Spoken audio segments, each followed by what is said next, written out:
Hello there guys and welcome back to the channel. As promised, here is the third part of 4 stars versus Ultron's Assault 3.3 buffet path.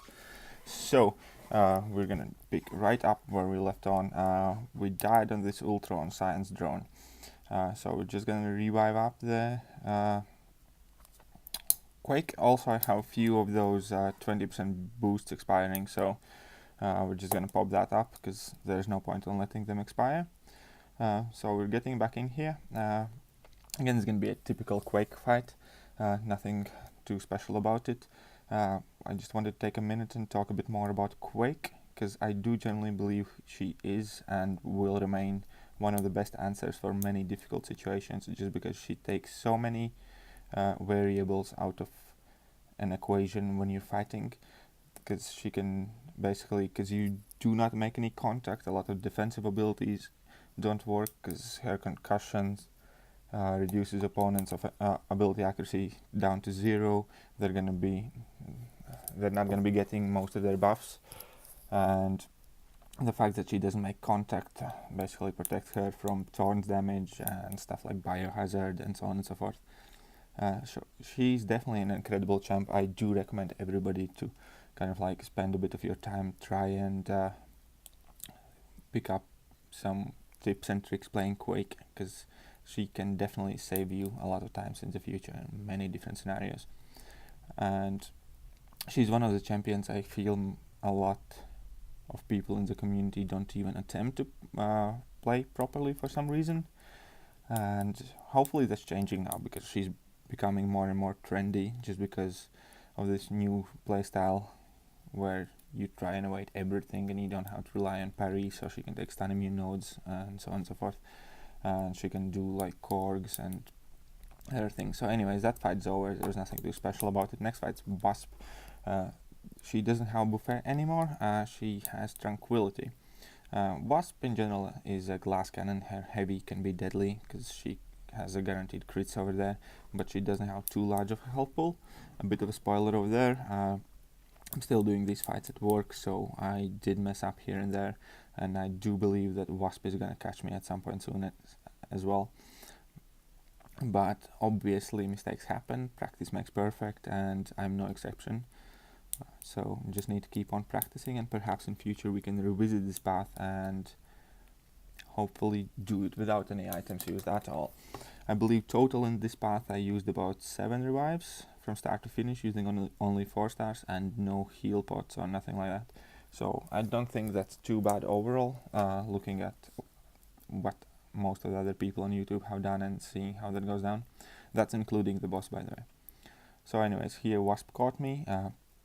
Nothing too much to say about that. It's just my own fault. I do believe I pressed heavy either too early or too strong, so I didn't register and I just got hit in the face. That is number one issue with Quake, when you need to get that heavy timing down, and you need to make sure you press the screen in a manner where it registers, because often you have issues with pressing your thumb too hard or stuff like that. So here, Wasp is nearly down. Fight's almost over. Nothing too amazing left there to do.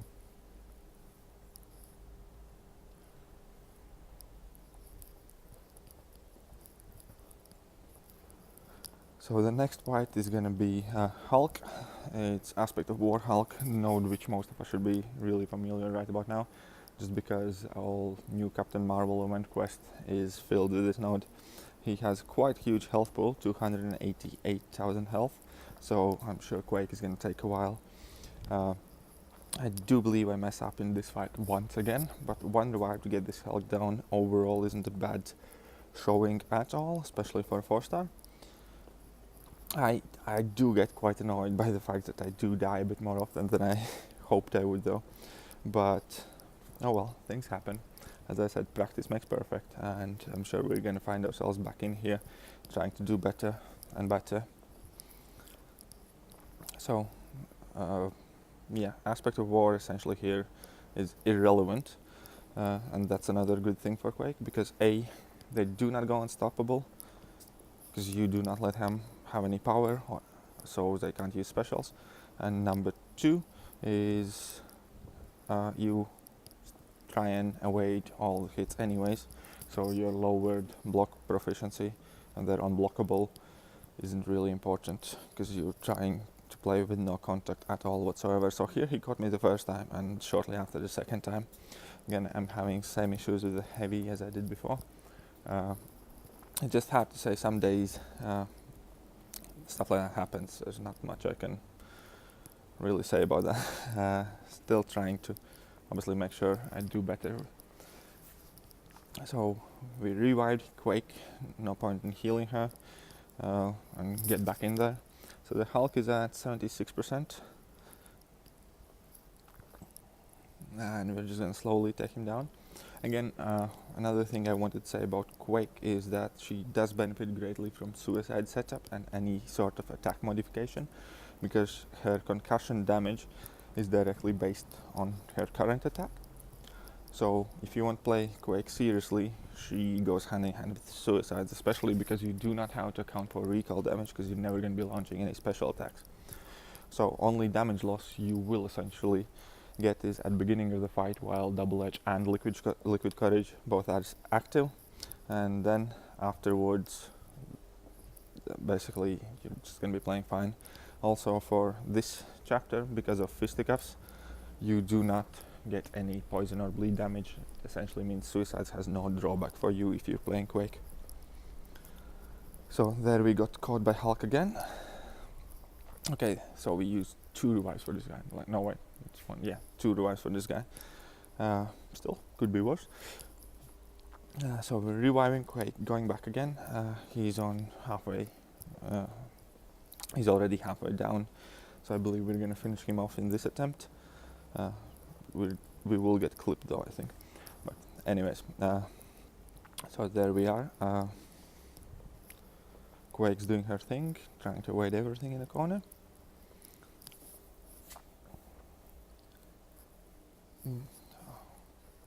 Also, while we're watching Quake do her thing, I just wanted to mention that there are certain set of 4 stars which I do still find to be extremely usable and viable, even in higher end content in the game.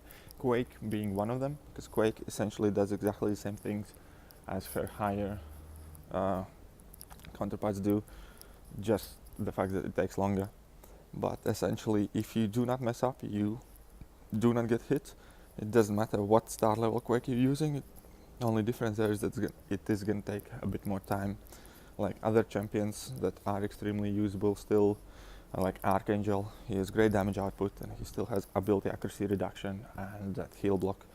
Void, because Void's base damage obviously becomes lower the lower star Void you're using, but his abilities are just as strong, and if opponent has healing abilities, then that's perfect for you, because regardless how weak your Void is, you're still going to be reversing the same amount of heal, means still doing great damage to opponent. Like you still can use 4-star Void even in Labyrinth of Legends in X23 fight, for instance. There are several more champions like that you should definitely not kind of look or shy away from, because they can definitely become in handy. And here we are to the main event. We have this 3.3 boss. I know he's quite annoying because of his shock. So first thing, we're gonna have one fairly weak attempt with Electro. Because of the new update, Electro now is shock immune, and he actually gets some slight attack boost by having shock placed on him. So if you do not have any better answers to him, Electro is still a very solid option. But yeah, there we got a clip the first time. This isn't going my way at all. As I mentioned before, I'm doing these fights at work as and when I can, so it's hardly the ideal surroundings for trying to be good at this game. But anyways, here we are. So Electro is doing some damage, not too bad overall. I think we're gonna take down like, what, 10-15% before we mess up.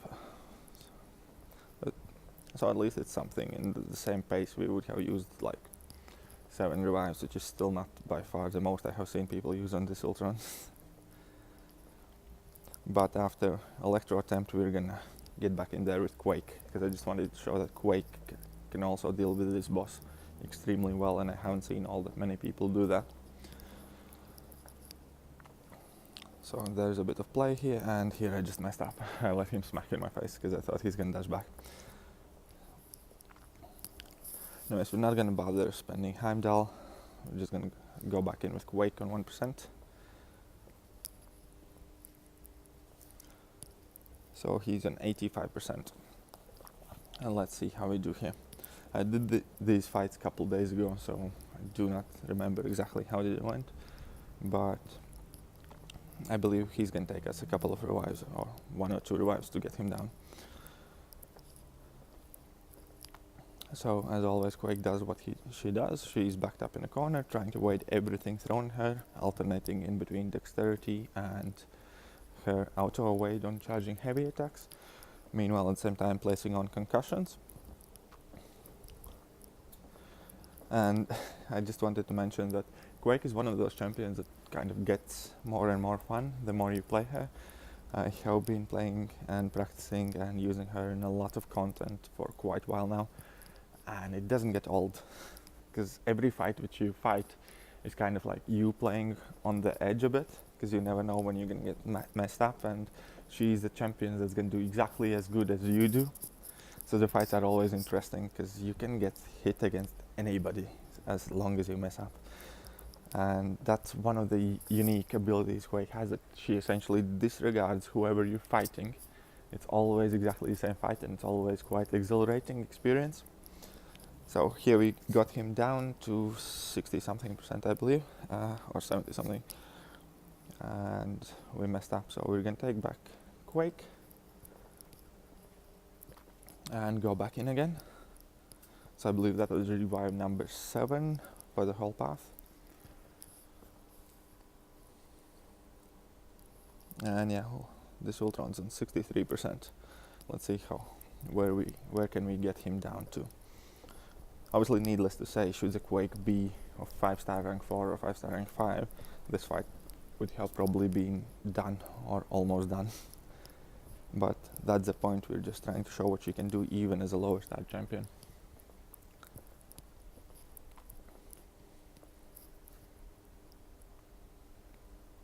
Not doing too bad overall. As I said, one of the main tricky things about Quake for myself is always to remember to alternate in between dex and heavy attack when they're shooting their combos. So that is the hard part for me, because sometimes I still occasionally want to heavy twice and then you essentially immediately get smacked in the face. So as long as you do dexterity, heavy, dexterity, heavy, dexterity, heavy in decent timing, you're going to be safe. Do not ever try to double dex or double heavy. That's going to mess off your rhythm, and you're mostly going to get smacked. So the Ultron is down to 48%, I believe now. We'll see. So we have taken solid chunk off him regardless how we do now, but here we're still carrying on.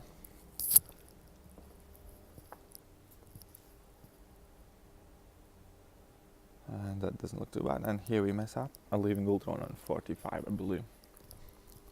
So we used, what, 2 revives on Ultron? I think.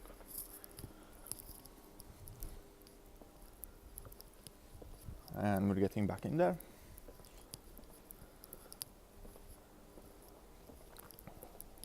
And I do believe that we're going to get him down in this go, so this is going to be the best go we have.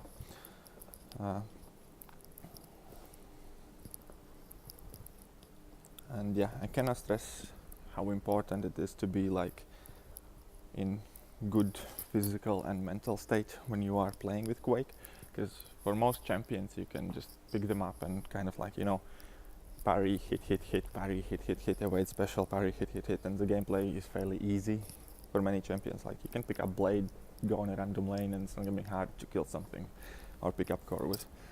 But how well you do with Quake directly depends on how well you play at that very moment, and what are your reaction speeds and how focused you are, because you can't mess up your dexterity and heavy, you can't mess up the rhythm, you can't be too slow or too fast. So you just need to be super focused and in good state to carry on doing that for prolonged periods of time. Even for me, like when I play Quake, I do a couple of fights, I do feel that I need like a bit of a rest, because she's definitely putting a strain on you while you're playing.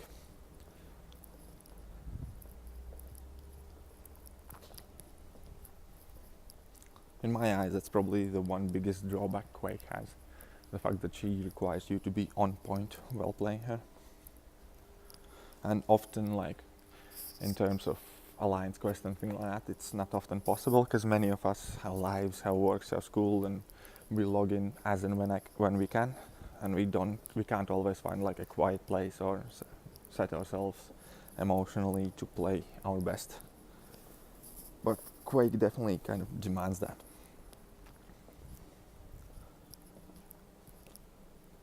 Anyways, since the Ultorn is nearly down, I just wanted to thank you guys for checking out my video, for subscribing to my channel. If you have, if you don't, please do. There's a lot of interesting content coming out shortly. The whole channel theme is gonna be essentially me trying to use lower rated champions to complete endgame content. Maybe leave in comments what kind of variant path you would like me to do next, and I'll see what I can do to accommodate that. If not, we're just gonna go back to beginning and start from chapter 1 and quest 1. Anyways, thank you very much for coming. Please like, share and subscribe. It was very nice having you here, and see ya. Catch you next time.